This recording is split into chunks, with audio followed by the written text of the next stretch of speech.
the choir. Thank you for sticking around. I know I'm standing between you and lunch. I am honored to serve on the Board of Public Schools First. When Yvonne and others from around the state had this vision for this organization, we knew there needed to be a voice to speak up on behalf of our students.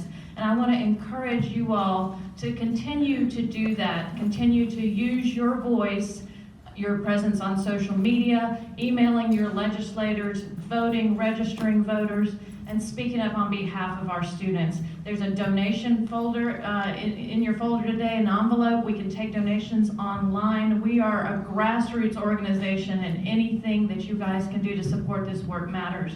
I could go on and on. I've got pages of notes about what we're doing in Durham that I'm proud of, but here's one story real quick before I get you to Tim Tyson.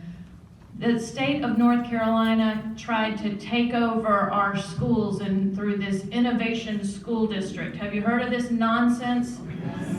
Yeah, Innovation School District is a bad policy idea. It failed in Tennessee. It failed in other places that they concocted it, but that didn't stop our General Assembly from coming up with it as an innovative idea. It's not innovative. It's not working. We need to stop it immediately. When they tried to take over Lakewood Elementary School in Durham, our school board, our principals, our educators, our teachers, our parents, our families, and students stood side by side and said, no, hell no. We won't give our students over to the state. That was 2 years ago. And this year, we were proud to come together with a principal and celebrate that even though we don't believe in these faulty school letter grades, that school that the state gave an F to is now a C school. It has the same children in it. We didn't do any fancy tricks. It has been a lot of hard work with a lot of underpaid teachers and overworked educators.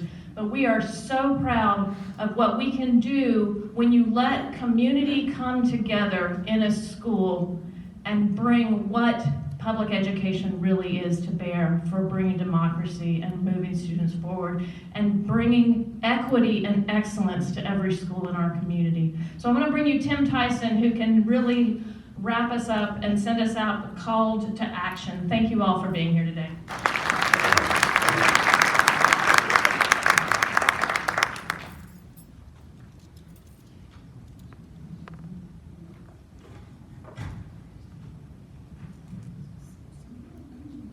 Good afternoon. Try not to stand in the way of your lunch too long.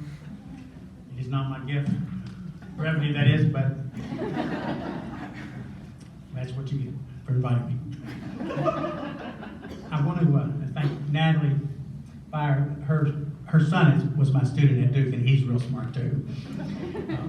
And also Public Schools First, and especially Yvonne Brannon.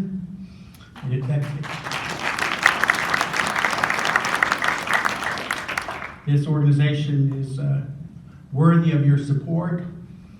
They grew out of great schools in Wake, an interracial organization led by women who helped scrub the far-right school privatization ideologues off the Wake County School Board in 2011, all of them, by articulating research-based education policies and by doubling turnout. Public Schools First has gone on far beyond those triumphs and has become influential on a national basis in the conversations about public education, operating in that same spirit, and of gathering the facts and organizing the people. So we need to support them. We have to see this moment that we're in a historical perspective with respect to public education. Because undermining or failing to defend public schools is like poisoning the water supply. It hurts everyone. It doesn't matter if you have kids in school.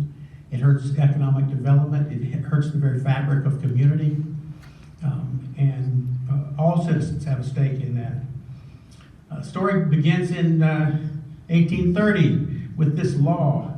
If any slave shall teach or attempt to teach any other slave to read or write, or on conviction thereof, shall be sentenced to receive 39 lashes on his or her bare back. After the fall of slavery, the formerly enslaved and their allies founded thousands of schools. Booker T. Washington recalled from his experience during emancipation, it was a whole race trying to go to school. Few were too young and none too old to make the attempt. The wealthy planter class before and after the Civil War believed that public education was violated the divine order, the dominion of wealth and intelligence as they saw it. W.E.B. Du Bois writes of the post-war South, public education for all at public expense in the South was a Negro idea. Black communities mobilized for education, and white conservatives in Raleigh were incensed, and in 1866 they outlawed public schools. But a white woman named Yvonne Brannon, Gertrude Trappier, opened a public school on Salisbury Street in defiance of the law. Other female criminals, black and white, joined this gentle and orderly wave of civil disobedience and kept the school open in defiance of the law until in 1868 the Reconstruction governments took over and wrote a new state constitution. It is unique in that it established a system of free, tax-paid, uniform public schools as a constitutional right.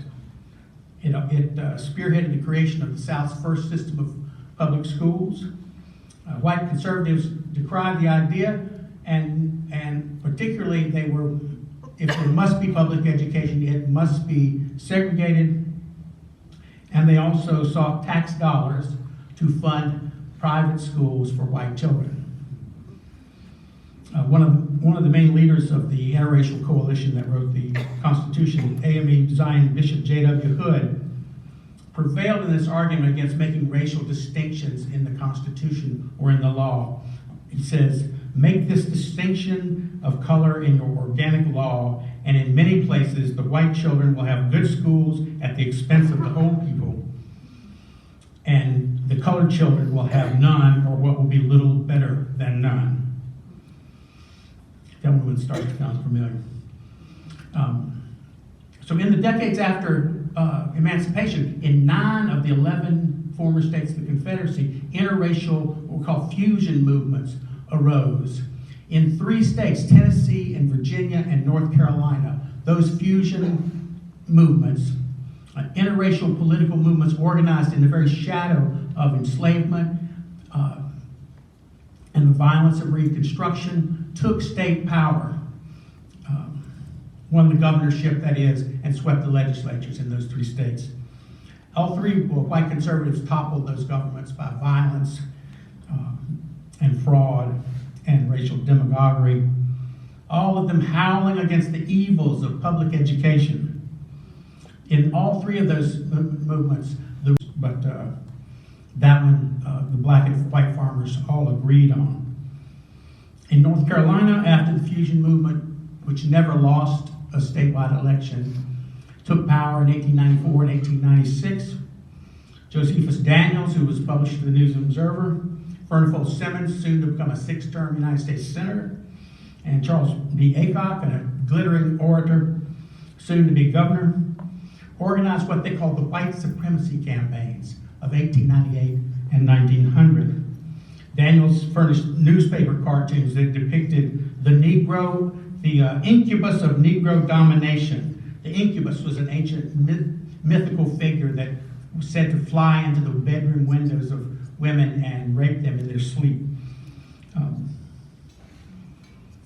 He also published torrents of sensational reports, which decades later in his autobiography he confessed to having fabricated, of beastly black rapists ravishing the pure flower of Southern womanhood, which it was a language that when I read that language in the archive, it echoed what I had heard during the integration era, being one of the first generation of those who went to public schools. Furnival Simmons organized the Red Shirts, which was a paramilitary arm of the conservative forces. Terrorism, intimidation, murder, and he got the banks to fund state-of-the-art weapons for the red shirt movement. After they installed Governor Aycock in 1900, they immediately stripped the vote from African Americans by means of literacy tests that were administered by white officials and what was called the grandfather clause. If your grandfather could vote, you could too. You didn't have to take the literacy test. After they won, Editor Daniels went to Aycock to congratulate him on the victory. And he writes, I said to him, I was very glad we had settled the Negro question for all time. And Aycock's response haunted him for decades afterward and haunts me now. Aycock said, Joe, you're badly mistaken. I hope we have settled it for 25 years. Every generation will have the problem on their hands, and they will have to settle it for themselves. The white supremacy campaigns began the construction of a one-party racial state in North Carolina. That's when the Jim Crow laws were all written. That's when lynching became a way of holding that social order together. And they stayed in power until the 1950s and 1960s, when another interracial movement rose and toppled that political structure. And with public education as a central issue. White conservatives, as their forebears had, stuck with their opposition to school integration and responded to the 1954 Brown versus Board of Education decision with the Pearsall Plan, which, among other things,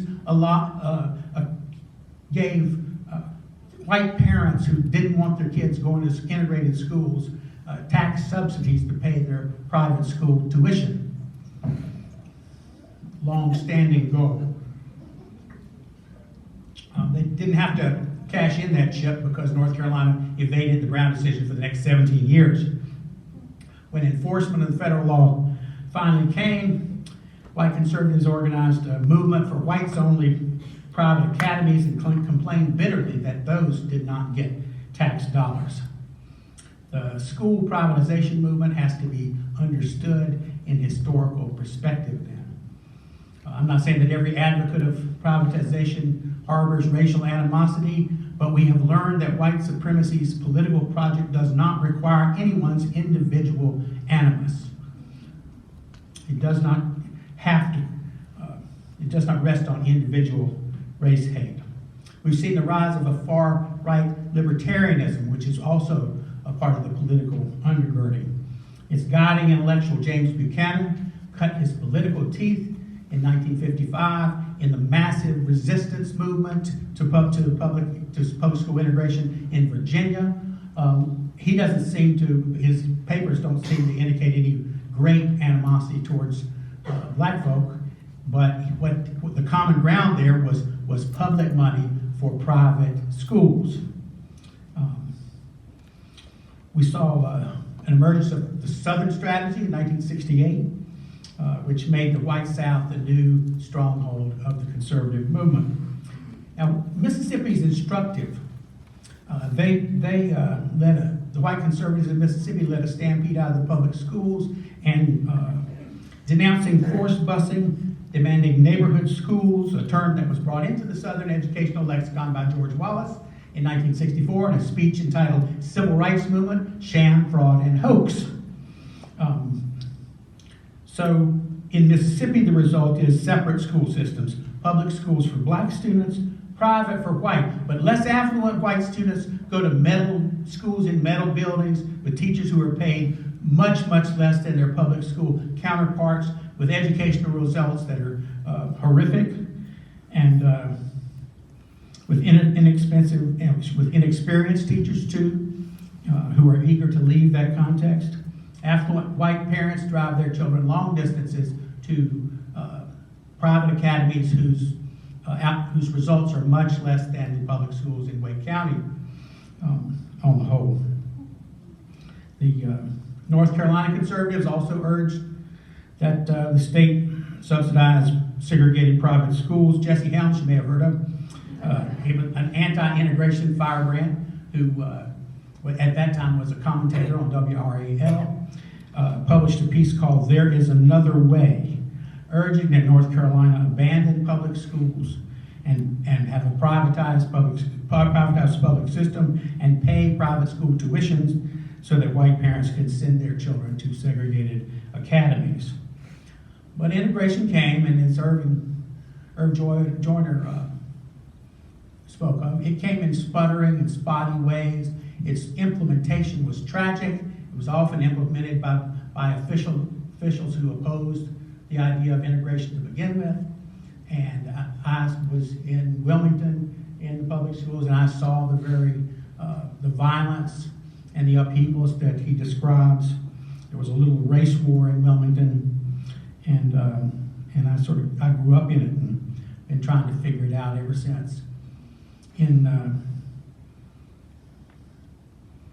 It was a tragic thing, and yet after a couple years of things sifting down, black student scores went up considerably, and North Carolina's public schools integration was a success in many places, although there were many places that resisted, and they still do. Now, beginning in about 2003, Superintendent John McNeil in Wake County came up with a socioeconomic diversity program, which in 7 years doubled the percentage of African American students who passed their proficiency exams in math and science from 40% to 80.5%. Studying the success of Wake County's socioeconomic diversity program became kind of a cottage industry among scholars of education, and which the consensus of which you can hear in the subtitle of Gerald Grant's 2009 Harvard University Press book, Why There Are No Bad Schools in Raleigh. 40 plus years of education research since the Coleman Report in 1966 show that schools that are segregated by race and economics do not work, that poor kids fare much better in mixed schools, and affluent kids do too, but not by as much. The Brookings Institution in 2007 studied 300 American cities and showed that the central cause of economic depression was segregation, particularly public school segregation, and that the 20 cities with the most segregated public schools were the 20 cities with the most depressed economies in America. In Wake County, an interracial coalition demonstrated that one way to fight for stronger public school systems. Between 2000 and 2009, Tea Party, far-right extremists whose secret agenda was privatization, captured the school board here, and the 2000 and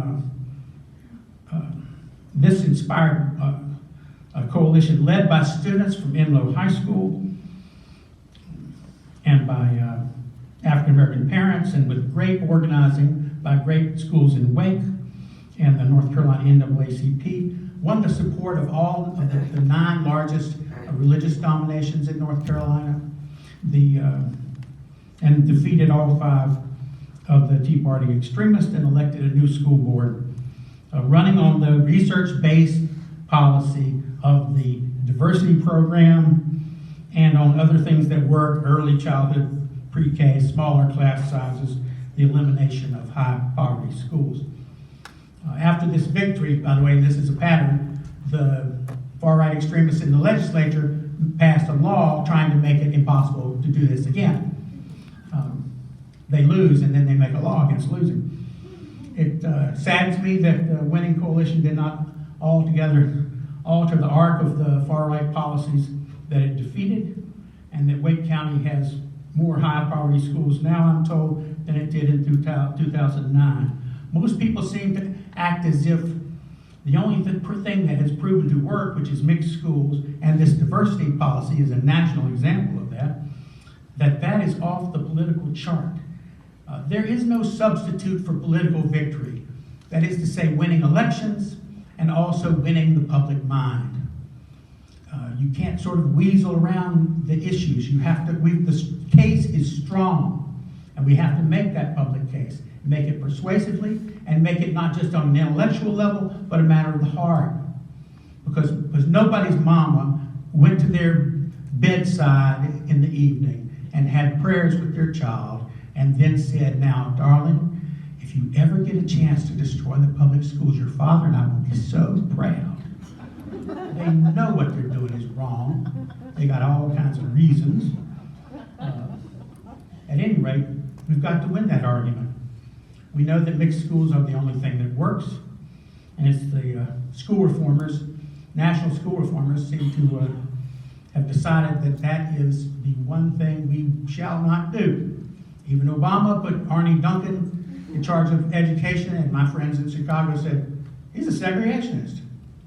Which I actually think that's what they really meant was, the one thing he knows is we're not going to talk about that. And everything proceeds from the understanding that mixed schools are not going to happen. In closing, I just remind you of Martin Luther King's formulation of love and power and justice. Because, you know, the environmentalists are not against coal ash in the river just because it's going to spoil their canoe trip. They're worried about the children down the river being poisoned. Women's rights activists are not just concerned about equal pay and their careers, particularly individually. They are concerned about little girls growing up with a cramped sense of themselves. And I could go on down the issues. We found in Wake County, and we have found since, that the heart, we have a moral basis for these movements, which is love in the largest sense, right? Every denomination, and you know, from Marxists to Methodists, you've got people who believe what they believe because they want what's good for the children. It is a strong basis on which to organize. It keeps you away from ideology and arguments of that sort, and it's away from right and left and toward right and wrong.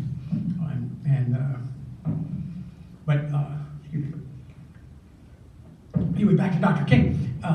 He said that power without love is morally bankrupt, but love without power is sentimental, vacant, pointless. That what you had to have was love harnessed to power. So it's not enough, love is not just something you feel, it is something you do. And it is not some kind of light a candle and sing a song thing. It's about power because it has to be about power. And therefore you have to look at power in your communities and where does it reside and how do you leverage that into a movement strong enough to resist privatization of public schools and other pernicious public policies that grew out from under the same rock. So don't despair. Come together. Stand for the highest that you know. Come together around your most deeply held values. When you do that with people, you are bonded to them forever. When you do that together, you're not just trying to change policy, you're trying to change people. And people in the movement themselves become lifelong good soldiers for justice and for love. And love can triumph, and it needs to. And it can't without us. So let's do it.